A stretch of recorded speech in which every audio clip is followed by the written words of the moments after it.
Hey, we're getting ready to get started. Everybody if you can get a seat, we'll go ahead and get started.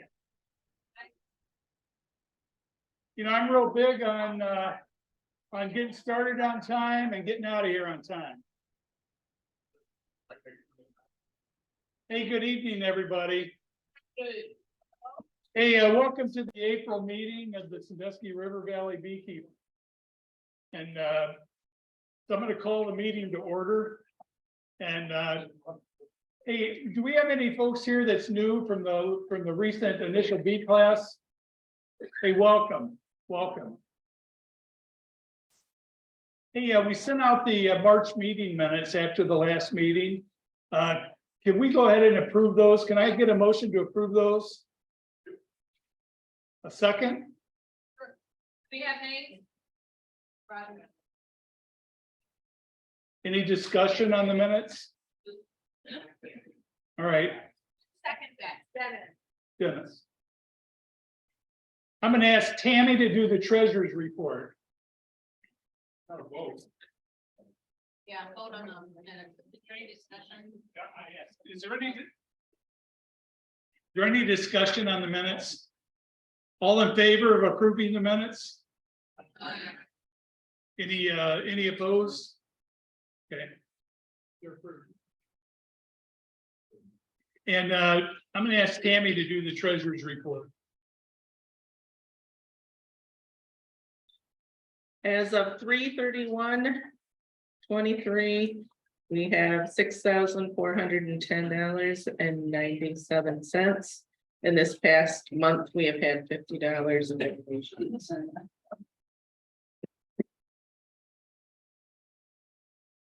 Thank you, Tammy. All right, in the newsletter, you saw that I was tracking the 2023 club membership. Looks like we're going to end up with about 125 members for the year. So that's where we're at with dues. Wanted to talk a little bit about March presentations. Had a fairly busy month in March. We did a group called, I have trouble with this word. I have a group called the Philanthropic Education Organization in Port Clinton. Pretty good sized group, and they came out to the barn. And then I did the Bellevue Public Library, and we also did Alpine Assisted Living in Fremont. So pretty busy month with presentations. And hey, folks in the group who would like to be presenters, we have a list. We'd like to capture your name, because as these requests come in, I'd like to find like a person that's right there, you know, locally. So it's either that or Chris Earnhardt, the vice president, gets to do all of them. As long as they're on Fridays. Don't bother them. I'm just kidding you, Chris. So, hey, looking ahead at April. Yeah. I second that motion. Hey, looking ahead at April, we've got several presentations scheduled. We got the Gibsonburg Public Library. Deb Johnson, where are you at? Deb's going to be doing the Gibsonburg Public Library, and she's also going to be doing the May 1st Retired Postal Workers in Toledo. So thank you, Deb. We appreciate it. Also Thursday night, one of our club members, Jamie Garza and Tammy, is going to be doing the Scout Troop out of Bellevue. They'll be doing that at the barn. It'd be probably 30 scouts and their parents. And then April 22nd, we've got Earth Day at Osborne Park. And right now we've got John Schick, Doug Ritchie, and Becky. Okay, I'll capture that. And we're looking for a couple more volunteers. We're gonna set up next to John Schick like we did last year. He sells honey, and then he's got a lot of trinkets and different things. And he's really excited about talking to people about bees. By the way, keep John Schick in your thoughts and prayers. He does have surgery tomorrow. And so just wish him a speedy recovery. So also, I want to remind the new beekeepers or anyone else that'd like to attend, April 15th at 10 a.m. we have the new beekeepers coming back. And we're gonna dump a package and we're gonna simulate and talk through installing a nuke. So that's on April 15th at 10 a.m. So you're welcome to come out for that. We still have bees for sale. Tom Rathman is still taking orders through the olddrone.net for packages. Tom, do you have any nukes left? Tom's got 3 nukes left, so if anybody needs a nuke, make sure you see Tom. Those will be gone soon. I also got notified last night from a property owner in Fremont that they have 4 acres along the river, and they were asking me if we needed it for a bee yard. And we told them that we would mention it here at the meeting. If anybody's interested in that, you can talk to us and get their information. You know, might be a good place to have a second bee yard. And I want to look ahead at topics. So this month we're talking about spring hive splits and a few other things that lead into spring hive splits.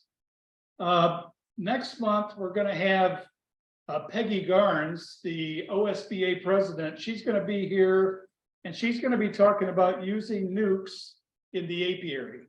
That was a big topic that when we asked for feedback from the group, that folks said that we'd like to have some information about this. So Peggy will be here next month. Then in June, we got Mike Gergley. You know, Mike manages his hives in single hive bodies. And so when I was thinking about this, you know, I think about how I manage my brood chamber and you know, I think about, I've got 2 brood boxes. So I got more room for air than he does. And he's able to manage his hives using a single brood box. And so I'd like him to talk to the group about that and how he manages his brood box. So, and then in July, we're going to have pests and diseases. And then we're going to have an open meeting for August. We don't have a topic for that yet.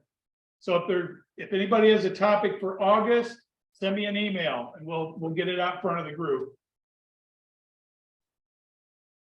And with that, has anybody got anything they want to talk about before we get started? Yeah, Chris. Hold on a second. As you're duly sworn and elected director for the OSBA, I kind of got to give you my spiel because the boss is coming next month. Where was I? Oh, there it is. You got to register your aviaries with the state. You know, it's $5 a yard. I know that some people don't. I was going the other 2. So I began for election, and me and some other people didn't do that. But it's $5 for an apiary. The address. You just ask you how many hives it is.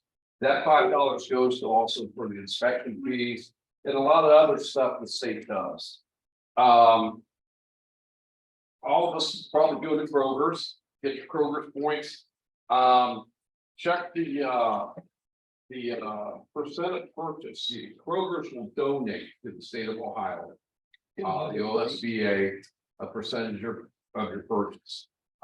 Amazon used to do it. You saw that with Amazon Prime and all that kind of stuff.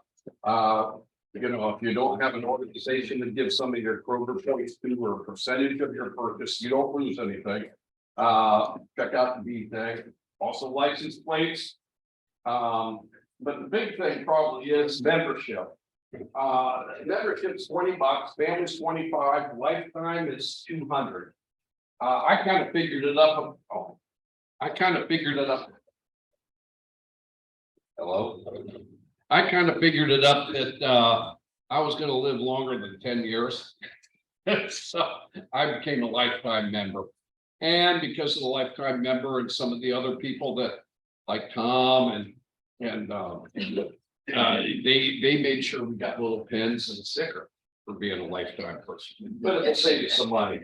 Also, what goes on with the membership is they do have a good website. They have a lot of training videos. It's not a lot of BS. You know, it's done kind of like what we had the guy last meeting come in and do. So, take a look at that. You know, they also get a monthly, quarterly newsletter, has a lot of articles in it that are good. Plus they have, what's the little newspaper they used to have? In the Hive or something like that. That was yeah. And it came out and it had a lot of information, but there's a lot of archives back there. Yeah, so a lot of information, good information from around the state. So if Peggy asks you next week, tell her I did something. Hey, Chris, can you hold on to that mic? Because we're gonna have a discussion here. Okay. All right. Hey, Hey, so tonight we're gonna talk about spring hive splits. And so I want this to be something kind of like we've done a lot in the past. Is I don't want to do all the talking. I'm gonna ask for some experience from other beekeepers about some of the things that we talk about. Because that's really the power and the benefit of belonging to a group like this, is when we talk about topics, you got a lot of experience here. And so we're able to make friends with other people, get to know other beekeepers, and then learn from each other. It's a lot more reasonable to make less mistakes. It's a lot cheaper to make less mistakes. And you can do that more easily by listening to other people. Experience is a hard teacher. Hey, I want to talk about spring hive splits. And, I always like to start out talking about the weather. And I'll tell you, I track weather. And so if you want to compare last year to this year, it's actually pretty dramatic change. Last year we had 5 days in March that was in the 70s. And I got in a little bit of a hurry with some things. Anybody relate to that? I got in a little hurry, it was getting warm. And I did some things that probably did them too early. And I'm going to talk a little bit about that. But last year we had 5 days. This year we haven't had any days in the 70s in March. This year we've had 3 days that just barely got to 60. I think one day was 61, and I think the highest day was like 63. But it was like an isolated day. You didn't get a bunch of days in a row when you could really get out in the hives. But the 50s, we had 9 days. And so 50s for me is days that I like to go out and check the food and, have a look at the hive, see the bees flying. I put pollen substitute out when it's 50, but I still don't open any hives. We had 8 days that was in the 40s and 11 days that the high was less than 40. So just think about that, where we've been in March. And the reason this is important is we're talking about this little time frame, this March, April, and May. I always consider these some of the key months in our beekeeping season. I mean, this sets the pace. I mean, this is the time that I look at expanding my bee yard. This is the time that I try to get ahead of things and get my hives in good shape. That's why this weather is so important. And now I'm into April. Any of you look at the 10-day forecast? What are you seeing? Rain. Yeah, we got rain coming, several days. Wind. On the positive side, though, if you notice, we're headed for the 60s. So hold on, the warm weather's coming. I'm hoping to get a break. So that's my weather discussion. And spring weather is really unpredictable. You get a week of rain, you may not be able to get out and do anything. I kind of mentioned this, when I look at outdoor temperatures, I can get out just about any time and crack a lid open and look at my food stores that I have on top. I keep a sugar board on top of every full hive and nuke. And I'm always peeking in there looking to see, are they into the sugar? And some of them are. We've had to add some food. I tend to put, once we get into like mid-March, those days when we get up around 50, I'll put out pollen substitute. Usually just put some in a 5-gallon bucket on its side and let the flying bees find it. That gives them the protein component, right? Everybody with me? Yeah, that queen, she's gonna start laying. So all these days, when we've been complaining about the weather, if it's been 50 degrees, she's in there working. Okay. So myself, I wait until I see at least 60 degrees and a fairly consistent pattern of 60 degrees before I start doing any intrusive hive inspections. I don't tear anything apart until I'm in the 60s and I have like a consistent weather pattern. Everybody okay with that?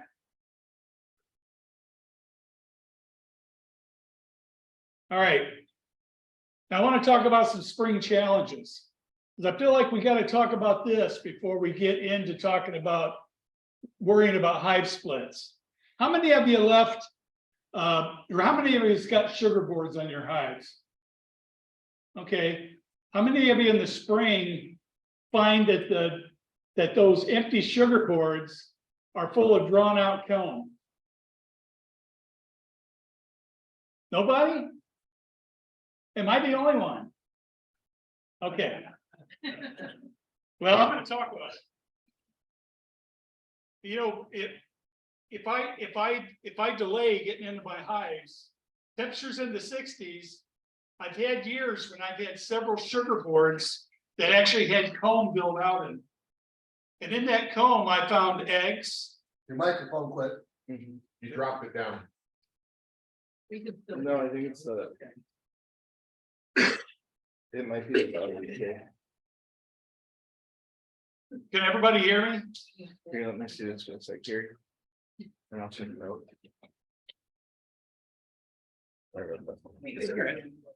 All right, everybody hear me okay? Kind of a loud mouth. What do you think, Danny? We won't get into that. So I like to talk about sugar boards, and the reason why is when these sugar boards are empty, you can actually end up with a comb and bees and eggs and cat brood stuff in that sugar board. You might find yourself up there tearing that apart piece by piece, because there might be a queen up there running around. Okay, so this is one of those little challenges that spring brings to us. The sugar board's a real handy thing, but I got to get that sugar board off. And if it's full of comb, I can't just rip the thing off because there might be a queen up there. All right. And then, how many of you left supers on your hive over the winter? Okay, about half of mine have supers on. So there's no queen excluder on those hives. Thank you. Everybody hear me okay without a microphone? All right. So we've got supers on a hive. What's the chances of a queen being up there in that super? We know the bees like to work up. We know that they've probably been up there eating honey. So who's an expert in getting a queen down out of the super? So you put a queen excluder around. Who's done that? You can't even find it. Make a note of that. Rosemary. No. Rosemary can't find a queen. Can't find it, no. Now, but I talk about this because these are challenges, and these are points where you can get yourself into trouble with your queen. If your queen is up top in this hive, I got to get that hive restored. I got to get the sugar board off. So the other thing is I got to check that super. I mean, that super might be full of cat brood, might have eggs in it and larvae, but I got to get that queen back down in the brood chambers. Okay, I usually just pull a frame out and kind of lay it next to the top brood box and kind of jiggle a little bit and let the queen run off into the brood boxes and slap that queen excluder on. And eventually all of the cat brood and the larvae and the eggs and everything will be gone out of the honey soup. It's just, think this through as you're restoring your hives, because it'd be real easy to lose a queen. You know, let's say you pinch her. A couple of years ago, I had a hive that had 3 honey supers on it. Don't know how the queen got up there, but I found her up in the honey supers. And I put her back down below in the bottom box, and they killed her. Now, I can only assume they killed her because maybe her pheromone was so far away they couldn't sense it or something. But pay attention to the queens. You know, this is a situation where you could hurt a queen, damage a queen, or a queen could die or be killed. This is the time of year you got to stay on top of that.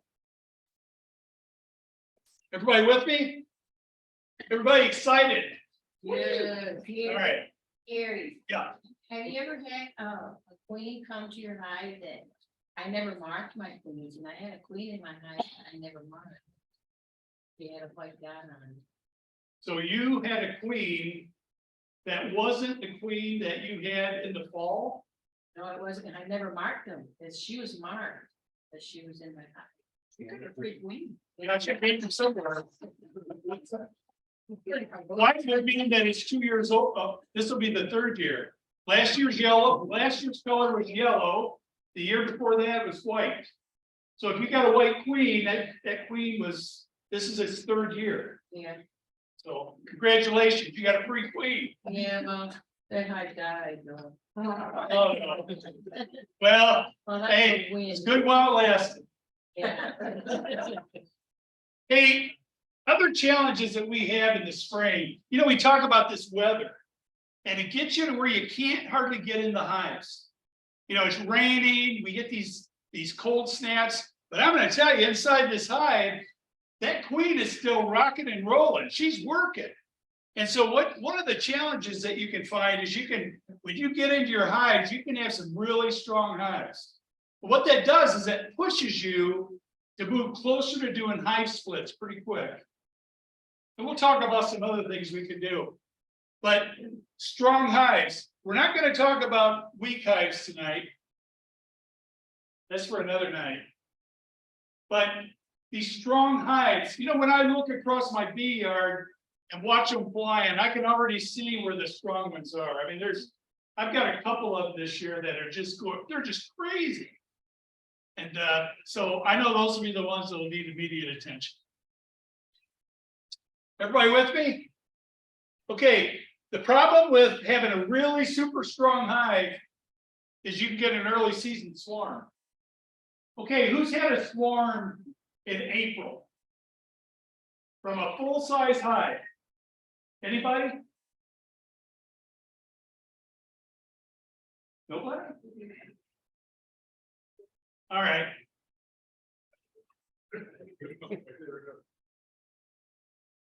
How about March? Okay, yeah, you don't usually see swarms in March. But I'll tell you what I know is in our apiary, last year we had our first swarm the 2nd week in May. So here's what that means. Before we get together next time on May the 1st, depending on this weather pattern, you could see a swarm in your bee yard. Okay, and so between now and the time we get together again, if the weather's decent, you're going to find yourself doing a lot of these things. Because, you know, and Tammy and I always laugh about, if we haven't had a swarm by Memorial Day, we're going to get it at the week of Memorial Day. And we try not to get hive swarms, but hey, the best laid plans doesn't always work out there.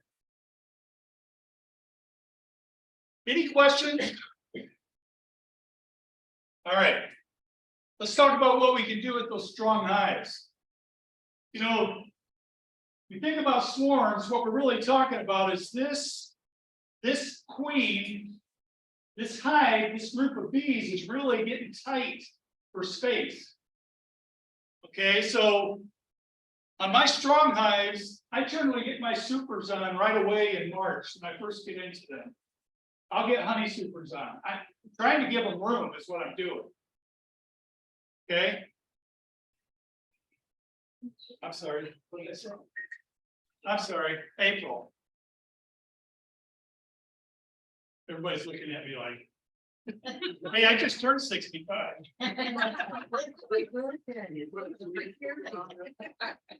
Yesterday I turned 65. Everybody know that? I'm on Medicare.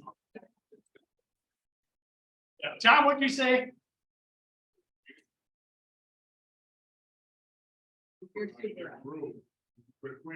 I did.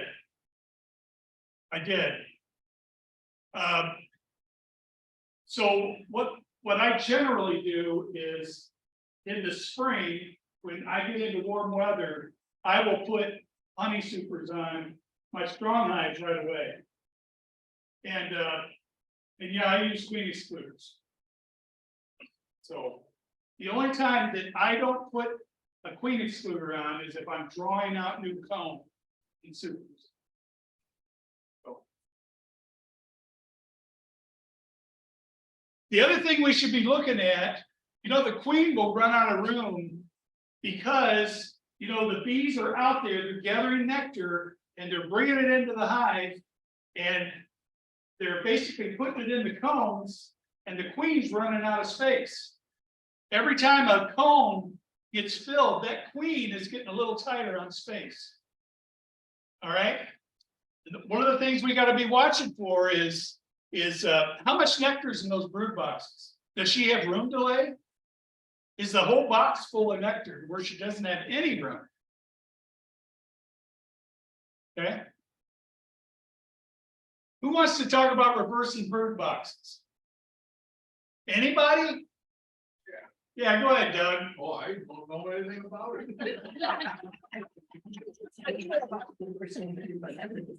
I hear that during the year, the bees will move up into the top brood box and leave the bottom one empty, and if it is empty, maybe swap around, but that's all. Yep. That's it. Well, that's why I wanted to talk about this tonight, because this is one of those. Well, Yeah. I like to wait till it's about 60 to do this, but you got to do it early enough. But reversing the brood boxes, what we're really talking about doing, what we often find in hives in the spring, we'll find the cluster in the bees up in that upper box. And the bottom box will be mostly empty. And so the bees are really not getting much advantage out of that lower box. Now, one thing we have to be careful of, though, you know, if you have the bees, the cluster to where they're in both boxes, you don't want to reverse these boxes. You don't want to separate the bees to where half of them's in the top and half of them's in the bottom, because you might not have enough bees for them to keep themselves warm. So when you look at your hives, make sure you get a look at that lower brood box. You'll see if it's in. Here, go ahead. I got a chance to do that this week. And when I was picking mine up after they all blew over, I picked up the first box that was laying there. It was empty. There was nothing in it. I threw it aside, grabbed the next one, set it on it. I didn't put the second one back on because I had a super on there. I was just trying to get them back together. But most of my bees were up in that upper box. The bottom box was empty. Well, because they blew over or what? But there was nothing in it. Yeah. So I mean, they were all up in there. Yeah. Yes, I've already done that. One thing with them blowing over, if you go to Lowe's, they've got tent stakes, 2 foot tent stakes, really sharp. Nobody knows where they are. They think they're in the garden section. They're in the concrete metal where you have the metal rods for concrete. They're right next to those. I strapped them all down. Secondly, I'm new to beekeeping, but I scoured the internet last year and I've been pretty lucky. This morning I went out, one of my hives, two had the bees, the bottom of the hive was just bee, just all on the outside, just sitting there. Throughout the winter, I use on a first responder side, a Littman stethoscope. You can tell exactly where your queen is within 3 inches, just by the sound. So I stethoscope it up, I know exactly if they're in the lower hive, the upper hive, or in the supers. and you can hear her move. And you can hear the bees elsewhere. If there's no queen there, they're really quiet compared to where the queen is. So if anybody has like a Littman stethoscope, get a good one, about $100. And I'm going through an inch of insulation and still tar paper. And I can still hear exactly where she is. So, Heard that before. yeah, so, and this morning I went in and I heard that she was getting into an upper super. So, I actually put another, brood box on the bottom. I didn't want to split yet, but Yeah. those that were just filling up everywhere, I just put another brood box on. All right, So the temperature is okay to do this now? I like to see 60. I didn't break anything, because I could tell I'm out of honey. Oh, and my top supers were already capped with brood. Yeah. I mean, I look in and it's all brood capped. No, that's a good thing. Yeah, just have to reverse the box, but that's good. And No, that's a good problem. they're my supers though. Well, yeah, they usually. We know something can fall. Super soon. Hey, we got another, yeah, So with that situation you have there, then when do you decide to do a split? we're getting there. We're getting there. You know, just be patient. Man. All right. So, you know, the idea though, is when you move that brood nest, move it to the bottom box, now they got a whole other box to work with. And also you got heat going up there from the bees. And so, and you know, the queen will tend to work up. And so that's the idea, is to give her more room, to make a lot more bees, a lot more usable space. All right. Now we're going to talk about hive splits. Go ahead, you volunteered. Go ahead. So how do we do it? How do we do it in high school? What do you think? We got a lot of experience in here. How do you do it? Gotta make sure the bees are. Yeah, okay, so that's a good point, Doug. I like to make sure my bees are ready. In the perfect world, I have an upper box and a lower box that are pretty strong. I got plenty of resources. I tend to stick with what they call a walkaway split. I don't know if you've ever heard that term, but I'm one of these folks. I like, you know, I got 2 boxes of resources here. And, you know, ideally what I want is I want to split these resources between these 2 hives, because I'm starting with 1 hive and I'm going to end up with 2. There's going to be eggs in both hives. You know, I'm going to go through these hives and look at them, make sure there's eggs in both of them. Theoretically, I could just split them and walk away, but I don't do that. What I like to do is I go through my hive and I find my queen. And I know which box she's in.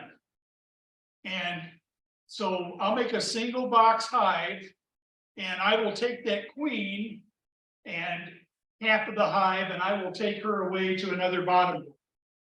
And what I do is the other half of the hive, I will leave it on the existing bottom board because there's foragers out there. And I want as many bees as possible to get to come back into this hive because I'm going to let them make their own queen. We're going to talk about queens here in just a little bit. My strategy this year is I'm going to let my bees make their own queens. It's not what I did last year.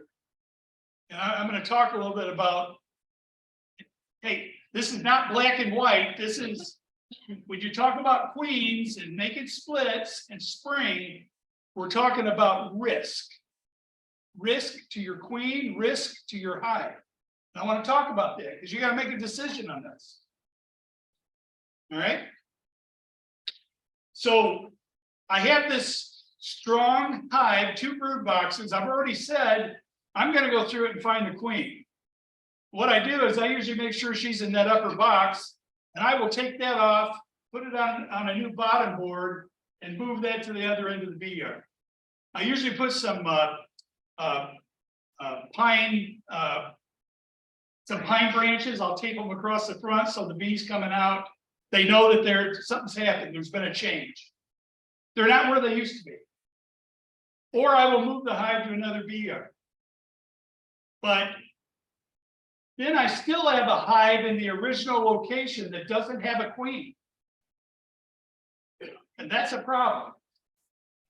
All right, but I want to increase the number of hives in my bee yard.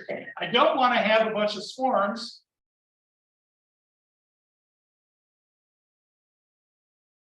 Let me talk just a little bit about queens.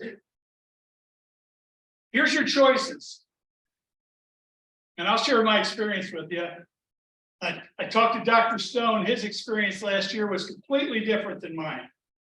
But you can make hive splits, and you can go out and you can buy a mated queen and introduce it into your hive. Here's the problem, though. I can't call, Tom Rathbun and Linda Miller and Evelyn Lepard. There's a group here that make really good queens in the summer, or early in the summer. But the problem is, in Ohio, we're not able to make queens this early in the year. So if I want to go get a mated queen, that queen's either going to come from Georgia or Florida or California. And so let's talk about risk. So I got a hive here. Local queens aren't available. What if I put this queen in there? Let's say I don't pay $35 or $40 for a California queen, and I put her in the hive and they don't like her. Okay. Hey, I got to tell you, I lived this last year. I bought 18 queens. 60% of them were superseded. So think about that. That means I put them in the hive, and almost immediately the bees that were in the hive superseded them. There was something about those queens that my bees did not like, to the tune of 60% of them. And then I had one of them on top of that was a drone layer. In other words, she never got mated. And I got to tell you, this is still, I can still feel this in my heart, what happened to me last year. And your blood pressure. And on top of that, Tammy reminds me about this every time we talk about spring bees. So that's what I want to tell you. This is a decision you're going to have to make. Is, do I go buy a mated queen and get it in the hive that doesn't have a queen? Now, Doc will tell you, Doc Stone bought a bunch of queens last year. Got them from Florida or Georgia? Georgia. Got them from Georgia. Didn't have any problem. They're great. He said, man, my bee yard took right off. So, there's risk there. And I can just tell you this year, I'm not going to go that way. This year, I'm going to try something different. I'm going to try to narrow that window down and make my splits as late as I can, so that maybe we have enough drones to get queens mated decently. I'm going to try it. We'll see. What are you talking late? Well, I like 60 degrees. Tell you what I'd like to do. I'd like to have this done by March 1st. I'm sorry. No wonder you had trouble with your queen hive too. That tells it all. All right, you're right. So what I'd like to do this year is I would like to have all my splits done by May 1st. And if the weather's good, I might try to back that up a week. At least get all my strongest hives split. By backup, you mean earlier or later? Well, I'm going to shoot for May 1st, but it's going to be based on the weather. I know that as I get into May, I'm going to start getting swarms of those strong hives. For backup, you mean going into April? Yes, April. Latter part of April. What I'd like to do is, it would be great if the last 2 weeks in April ends up being great for weather. That'd be the perfect time for me to get in there and make splits. But you never know. You have to see what the weather does. And I mentioned how well is a new queen mated when you buy her. I gotta tell you, I told you I had one that I put her in the hive, went back and checked, and she's a drone layer. She's never been mated. She wasn't mated well enough.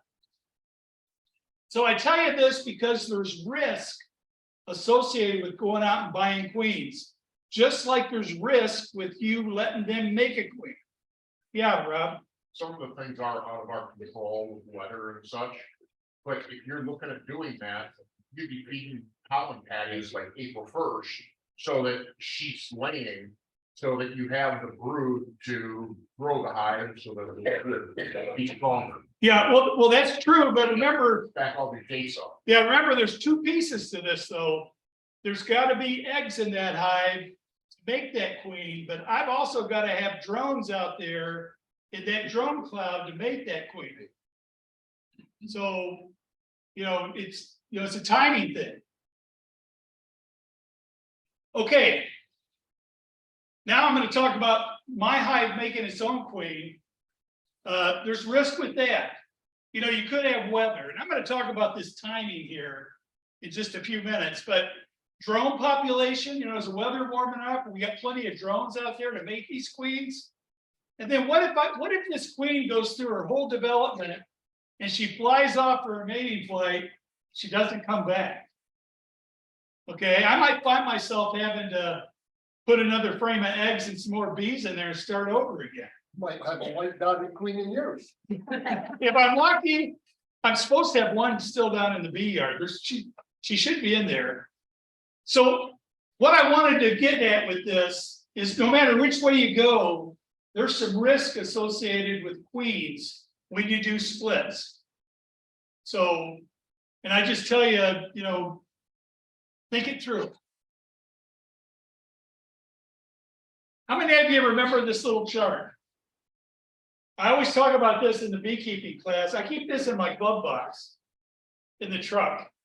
And so the reason this is important, I got that box there, that lower brood box that is going to make their own queen. Now, they're going to make it from eggs. And since they're going to make it from eggs, I'm out here in this 1 to 3 days, but it's going to take, I like to do some round numbers here. And I like to think about, making a new egg or making a queen from an egg. I'm looking at about 2 weeks for her to be flitting around in there. And then, from what I've read about preparing for a mating flight, you see anything from some writers will tell you it's 4 days. Some people say it's 8 days. I usually just say a week. Once a virgin queen's in there, figure about a week for her to get strong, finish getting developed. She's still got some reproductive stuff that's got to develop, but I figure about a week. Then she's going to go on a mating flight. That's probably going to take, 3-4 hours. And then figure it's going to be a week before I'm seeing eggs. So you see the pattern here. I got 4 weeks, approximately. I got about 4 weeks where I'm waiting on eggs. June 1st. Well, you do the math. So let's back up to this chart here. Remember, I've got bees in the hive. I got cat brood. I got bees being not hatched, but emerging. And I got bees dying. So I got this, ooh, you need to help me here. I got this complex math equation going on here. I got bees dying, I got bees emerging. And it's going to be about 4 weeks before I see my first egg come from that queen that I just had made inside that hive. That's if everything goes well.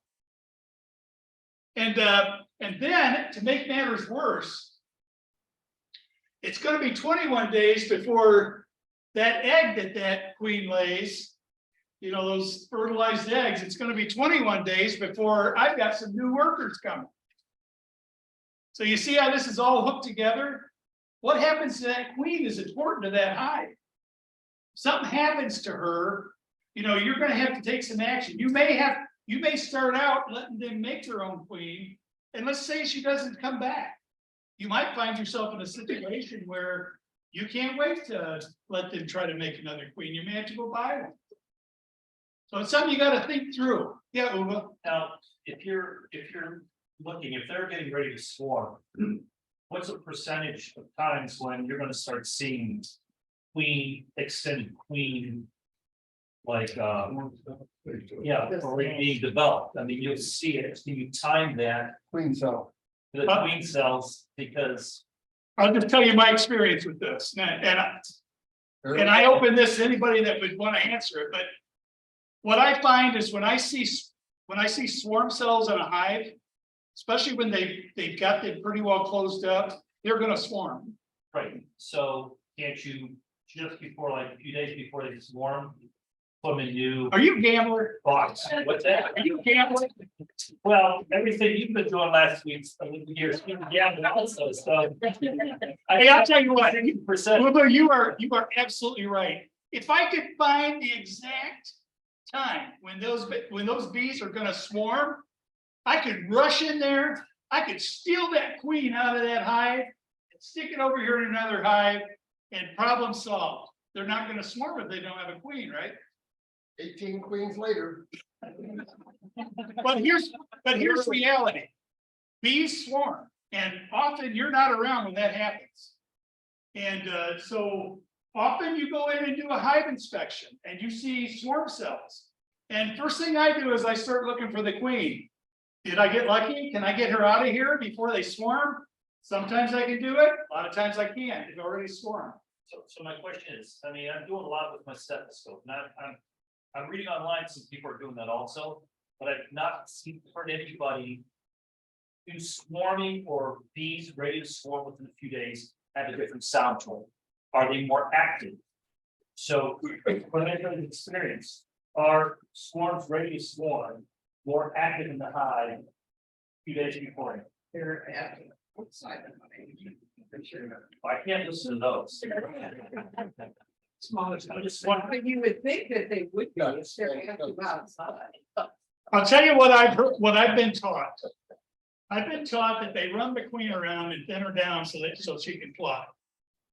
And but other than that, I can't tell you if they're more active or not. I've never tried a stethoscope. But yeah, go ahead.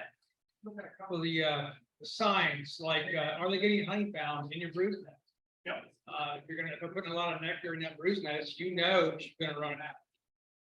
If you go in your brood nest and you're finding 6 or 7 cat brood frames, you know within a week or two, that hive is gonna have twice as many bees. You know, do you have the room for that? If you're gonna do a quick check, you know, most of the time, they're gonna run swarm cells at the bottom of the frame. So you just take a second box, you tip it up. Take a quick look at those queen cups. Do they have any larvae in? And do the same to the bottom, if you want to do quick checks. So it's not the sound as much as the other signs that they're going to. Those are the major. I don't want to open it up. You know, one of them. My wife always yells at me, I know what she wants, so I think it's easy with it. Every now and then. Well, when you get in May or April, May, you're gonna have to open up with a lot of things are happening.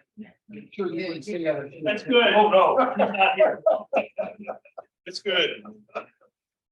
How did she get? Yeah. On your Louder. Your brooding. On your box that you do not have the queen. Would you just have like a lot of eggs in that box? Well, A lot of bees. I like to have a A lot lot of of bees, but you would think you need a lot of eggs and larvae. More than what if you would leave with a queen. That's what I do. I will make sure that the box without the queen has a large abundance of both cat brood and eggs. Okay, cat brood and eggs, because cat brood is gonna bring you more bees. But I also make sure there's just a lot of bees in that hive, because they gotta make a queen. So it's gonna be larger box. Yeah. What do we got? Yeah, Rob. The other side of your calendar, because of that length of time, you gotta be thinking, Do you really want a queen to start trying to lay in early or mid-August when everything's drying up? They don't have the resources to build and feed and grow strong enough to get through winter. And you know, that happens. I mean, we have late season swarms. And usually in those cases, I go see Tom and say, Tom, I need a queen. Because a late season swarm, that hive's in trouble. Because they're not gonna have time to make a queen. You're gonna need to get a queen for them, or they're not gonna make it through the winter. I was more talking about doing splits. You wouldn't want to be doing a split in the end of June. Yeah. And by the time all the dates work out, you're into August before, you know, she's fully mated and there's bees coming. Well, that's true most of the time, but when Peggy comes next month and talks about making nukes, she might change her mind a little bit about when to make those. You know, doing these splits are great. Splits are great, and it's good to do it, and we all have to do it to control our swarming. The most important thing that we haven't talked about is your drone population. If you don't have a drone population, you're doing it too early in the spring. And it takes 24 days for that drone to emerge, and then it takes another 20 days for it to become sexually mature. You can raise a queen in the middle of January. If you make it queenless, then you can make the hive warm enough. Don't raise a queen if you won't get mated. So that's the big part of it, is you gotta have drones. So don't be making splits this week if it gets up in the 70s and say, well, they said at the bee club, we can make a split when it's 60 or above.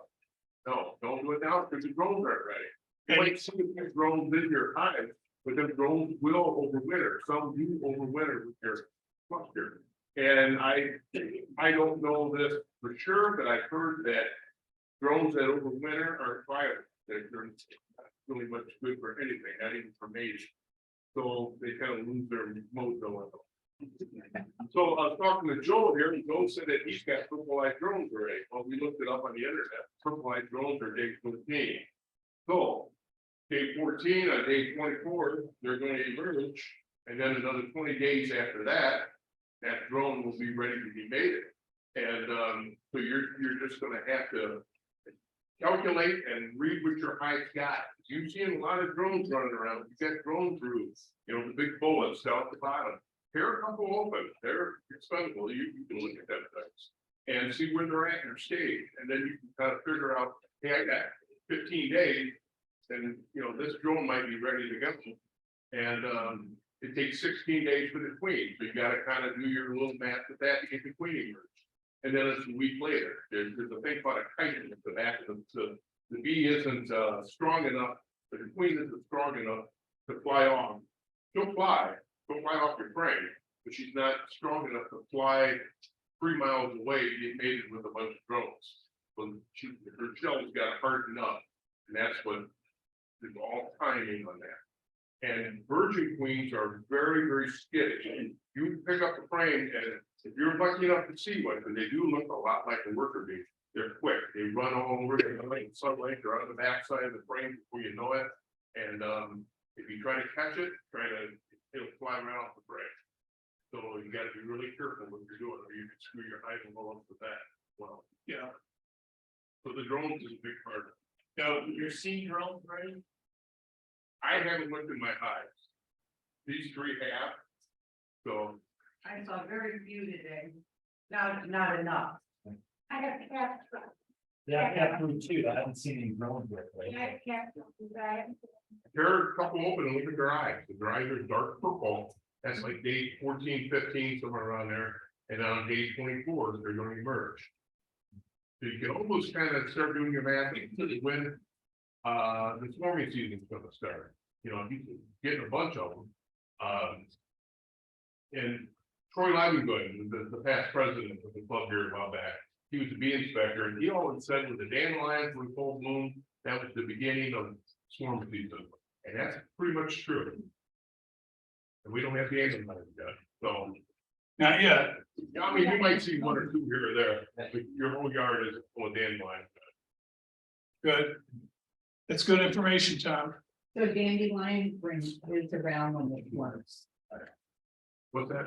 The dandelions come out when the spring starts. Yeah, because that's their first Yeah. big true nectar flow. I mean, they're getting off the dandelion. And that's when they'll start running out of room inside the hive. All right, And if you see a lot of pollen coming in, that's another. yeah. Yeah, I saw a lot of pollen coming in today. So is there any questions? I had a question from the Yeah. owner. She asked, rather than just moving away the top box with the queen, what about preloading the lower split box frames with plenty of larvae and brood while queenless? Well, that's essentially what we're doing. I make sure the resources is balanced between the two boxes when I go looking for the queen. So they have everything they need to make the queen. Okay. Yeah, I know you said you could block the entrance of your, the hives if you didn't do a split. What about the distance between the boxes? Can they be fairly close? well, I don't block the entrance. What I do is I will, Interfere with the entrance. the lower box that doesn't have the queen, I will leave that on the same bottom board, in the same location. So the foraging bees will come back into that hive. That hive's gonna have more bees in it, which is what I want. But as far as the hive I'm moving away, what I've done before is I will move I know you're supposed to move a hive like a mile away.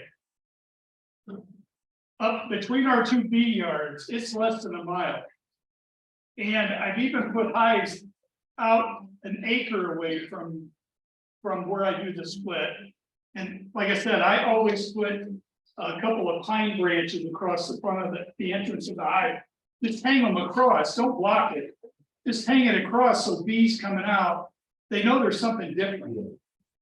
And I don't know how scientific it is. I had read this in a tea article, and it seems to work well. So we do it when we do it. So move them as far as you can. to get Yeah. the space. Yeah. Hey, is there any other questions? Yeah, I have a hive that has a tremendous amount of bees. But the chickens keep coming around the hive. Will chickens eat the bees? Does anybody know? I don't know. Mine sure don't. Will chickens eat bees? No, mine don't. You could just eat the larva. The bees love the pollen from the chicken feed, but the chickens never mess with the bees. I've never They seen can them do that. I've got like 13 or 14 chickens. They never go near that. Leaking growth and stuff. Bees will be right in there. Yeah. I have a question, Gary. Yeah, Okay, when I beehive that guys, there's a lot of bees that are stuck in the comb. Could I still use them and the bees clean them out? well, I like to look at those. It's likely that the hive starved to death, which a lot of times it is if the bees are just stuck in their comb. I try to shake as many of them as I can, but the bees will clean them up. Yeah, I did do that, and all the combs were cleaned out, even the sugar tree was gone. Yeah, Doug. My bees are in my backyard, and the most I could physically move a hive is probably about 20 yards. Is that gonna be enough? Even if I stick a pine Pretty branch? tight, but you can try it. Remove it out of mine. I mean, the worst can happen is the nurse bees will stay in the hive. Worst could happen, you might have a few of those foragers that go back to the hive. Not that big of a deal. I lost one hive and it was just, I opened it up, cleaned it all out. And there was too much moisture in the hive, so some of the honey does have mold on over it, on top of the cap. Will they just clean that up?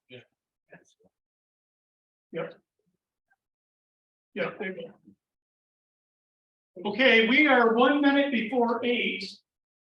And we need to do door prizes yet. I remember my agreement with everybody is we try to get out on time. A lot of people's gotta work tomorrow. Yeah, make it quick. On my bottom board, I've got tons of dead mites, fully grown dead mites. Are they, usually I don't see that well developed and just dead, does that mean my bees are grooming themselves well? And tossing them down there, or Well, it could, I mean, you gotta remember, they've been down there all winter long. I clean it every But 2 weeks. okay, so it is likely just grooming, I would think. All right, All right, so we're gonna do the door prizes. What do we got? Yeah, all kinds of door prizes.